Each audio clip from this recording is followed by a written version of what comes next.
Hi, now we will read Trombone Shorty by Trombone Shorty Andrews, illustrated by Caldecott Honor winner Bryan Collier.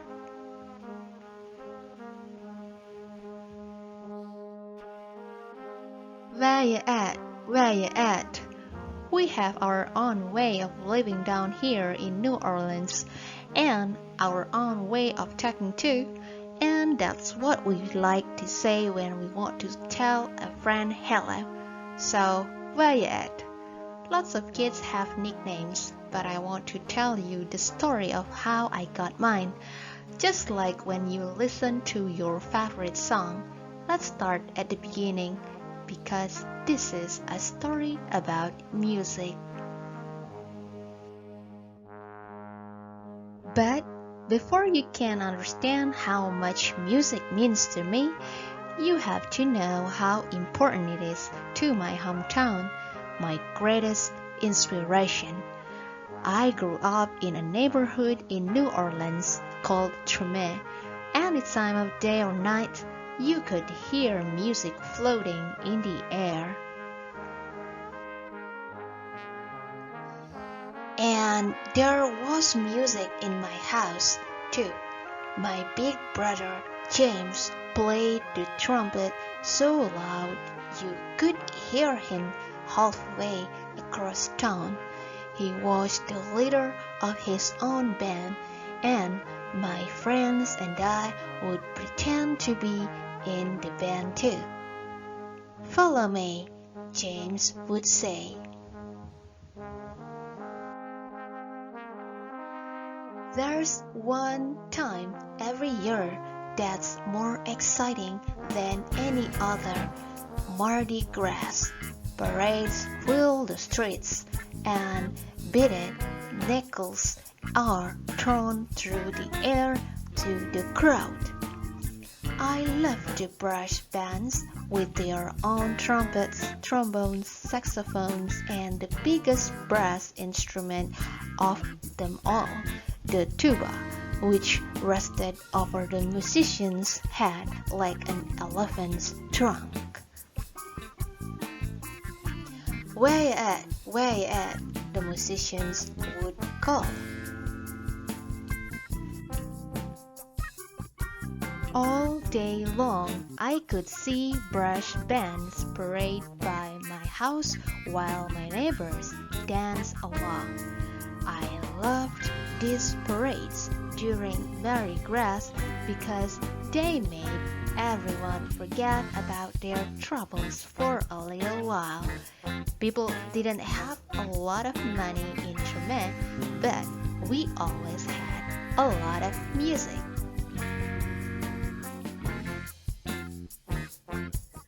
I listened to all these sounds and mixed them together, just like how we make our food.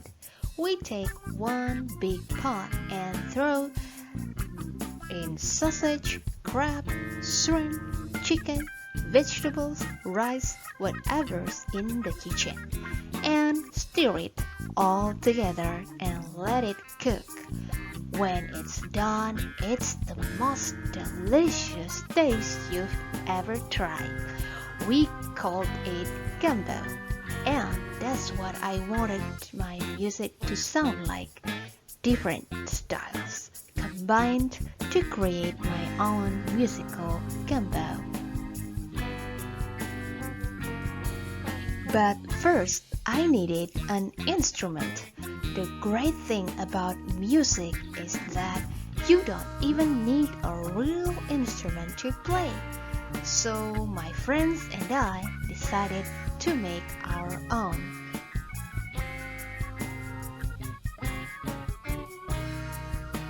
We might have sounded different from the real brass bands, but we felt like the greatest musicians of Trombone.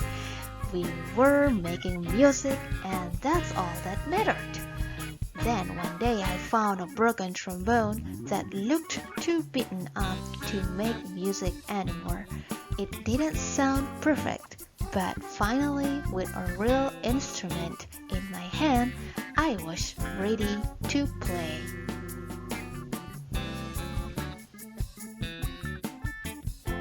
The next time the parade went by my house, I grabbed that trombone and headed out into the street.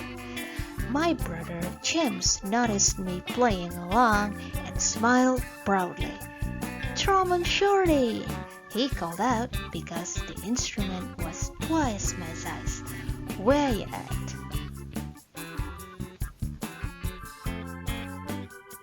From that day on, everyone called me Trombone Shorty. I took that trombone everywhere I went and never stopped playing. I was so small that sometimes I fell right over to the ground because it was so heavy, but I always got back up and I learned to hold it up high. I listened to my brother play songs over and over, and I taught myself those songs too. I practiced day and night, and sometimes I fell asleep with my trombone in my hands. One day, my mom surprised me with tickets to New Orleans Jazz and Heritage Festival, the best and biggest music festival in town. We went to see Bo Diddley, who my mom said was one of the most important musicians of all time. As I watched him on stage, I raised my trombone to my lips and started to play along. He stopped his band in the middle of the song and asked the crowd, "Who's that playing out there?"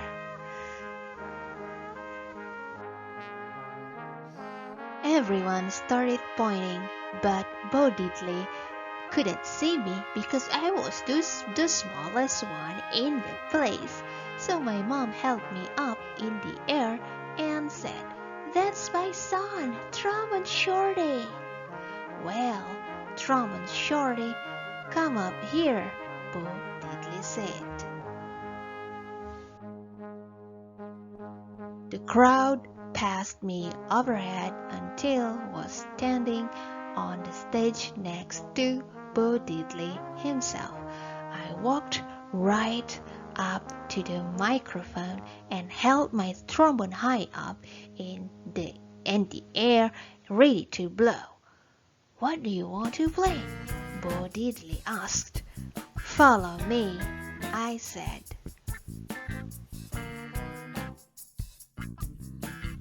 After I played with Bo Diddley, I knew I was ready to have my own band.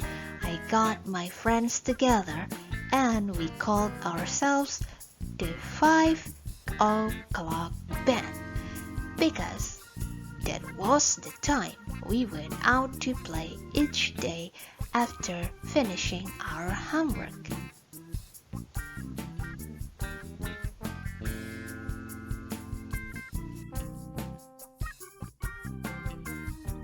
We played all around New Orleans. I practiced and soon my brother James asked me to join his band.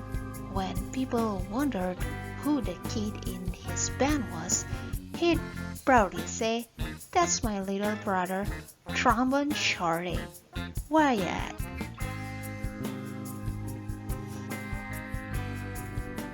And now I have my own band called Trombone Shorty and Orleans Avenue, named after a street in Tremé.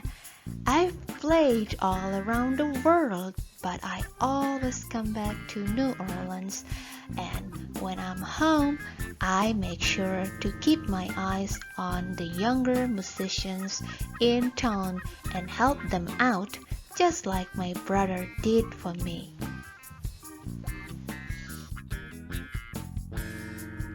Today I play at the same New Orleans Jazz Festival where I once played with Bo Diddley, And when the performance ends, I lead a parade of musicians around, just like I used to do in the streets of Trombone with my friends.